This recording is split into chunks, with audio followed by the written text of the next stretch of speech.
Welcome back to another episode of Fox Can Fix It. Today, I've got issues.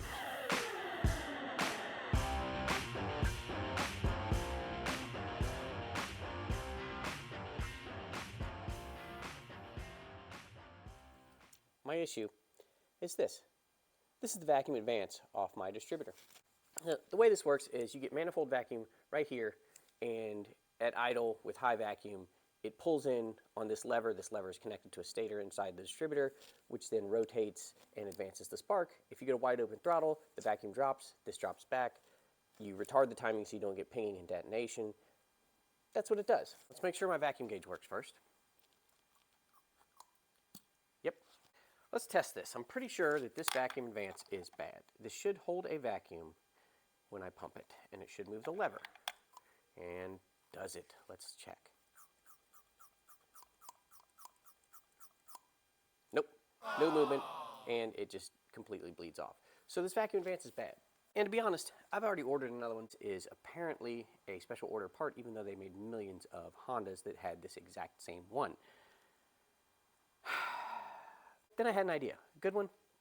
Probably not, but I had an idea, and that's what we're going to test today.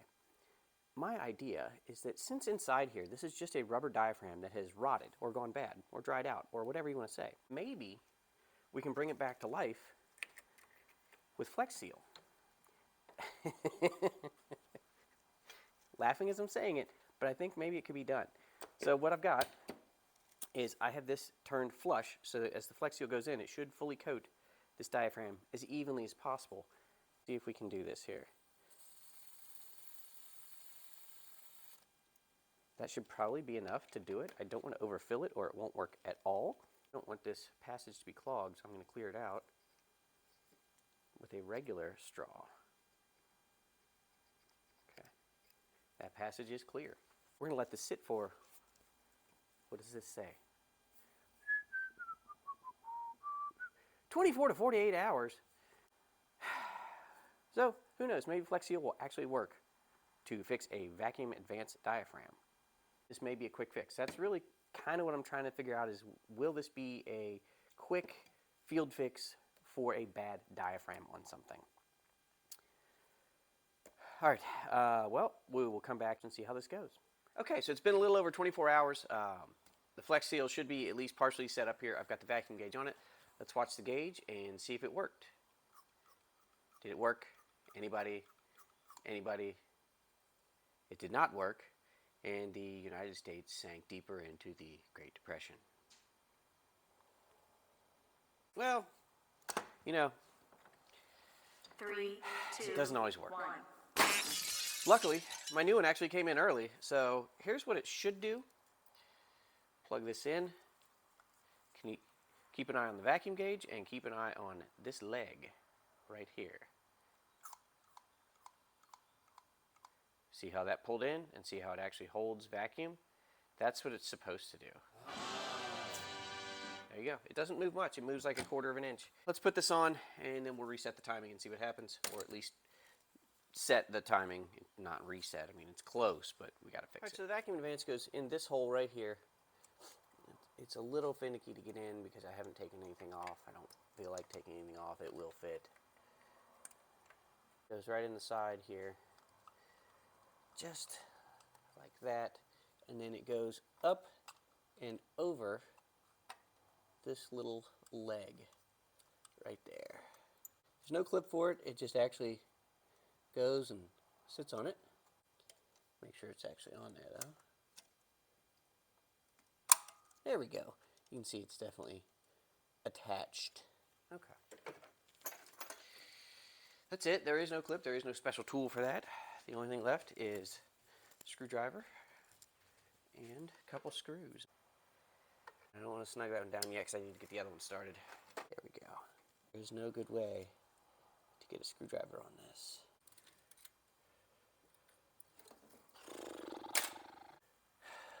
Let's put our vacuum hose back on it. There we go.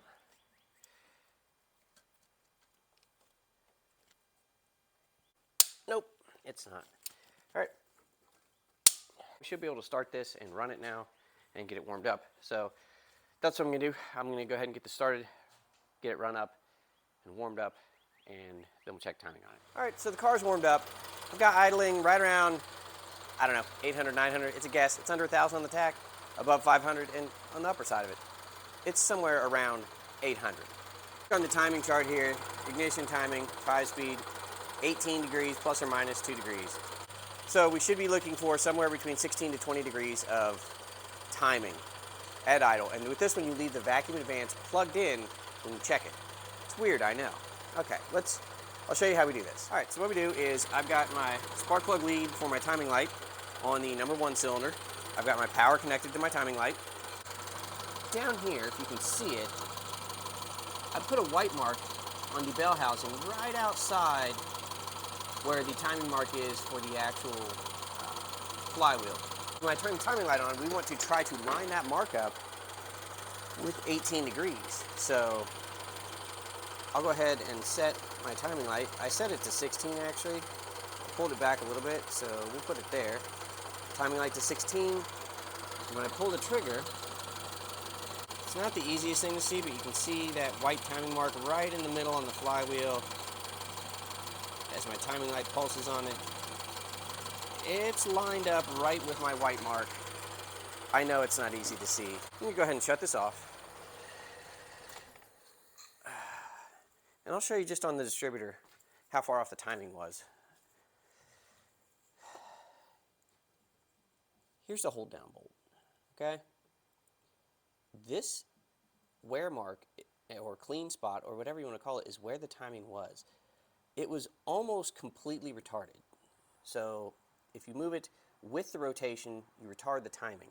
And this was almost to the end of the slot, how far they had retarded it, which is never good. That's why you get popping in the exhaust, you get laziness, you get, it cranks and feels like low compression. It's from that. So now I am back towards the center, maybe a little bit on the advanced side of that slot to get to 18 degrees, which is right. You shouldn't be much over 20 ever. So I would imagine 0 technically is sort of the middle of that slot. But there you go. The timing was way off on this car. Now it's probably worth a test drive once I put everything back together. It's probably what we're going to do next. All right, let me get cleaned up and we'll throw this in the car and see what happens. All right, today we're going to hope for a more successful test drive than yesterday. And sorry about the camera angle, but this is the only way I can hold this phone up and not have it fall down because I don't want to keep shifting with my left hand. All right, so really today's goal is to see if we still buck and or chug at the mid RPMs.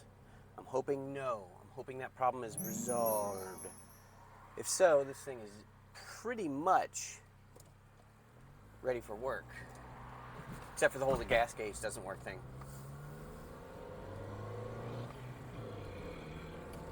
Bucking and chugging is fixed. Woo! Oh man, we blow a lot of oil. It's been sitting. It'll clear up. Okay, so the answer to the bucking and chugging problem was in fact a bad vacuum advance. I was looking for vacuum leaks. I had the first part right, the word vacuum. I just had the whole leak versus part not working thing wrong. That happens. As a mechanic, you do not always get things right on the first try, but you keep trying and you remember your failures so you know what not to do next time. I'm already in 5th gear. This is fantastic. All the gears work. That's great. Good clean acceleration. Not overheating. I'm super excited to be driving a 1982 Honda Civic. Way more than I should be. But if you have project cars, you know the feeling. It's not what the car is. It's when you get it running that matters. I don't think these turn signals self-cancel. Oh well. Smoke's cleared up in the back, so I bet that is either bad valve seals or that is piston rings that are coming back around. Way too happy for such a crappy car. I don't care.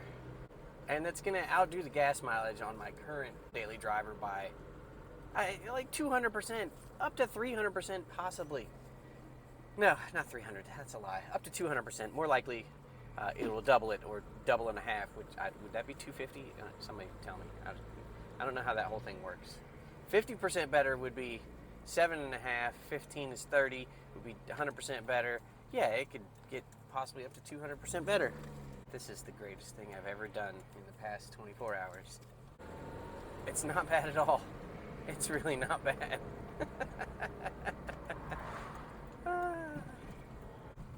We're going to park it out front and call it almost done. Test drive complete. Victory. We have a commuter car that's pretty much road ready. All right, that's a victory. We got this thing road ready. I still need to change the oil. I heard one little rocker arm ticking. So just literally one of the 12 is a little loose. And the idle is a little bit low. Other than that, and the gas gauge doesn't work. Other than that, this thing is pretty much flawless. Wait. Even the horn works. All right. Well, joyous times. I'm so happy to have this car back on the road and that I was able to figure out what the stumble was. And well, I guess now it's going to be down to what kind of gas mileage can we get in this thing. That's the whole point of this project.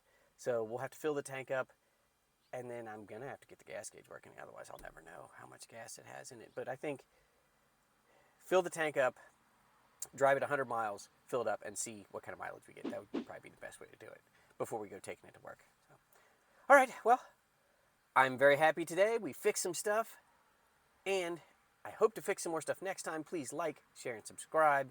Thank you for everyone who watches my stuff, and we'll see you next time.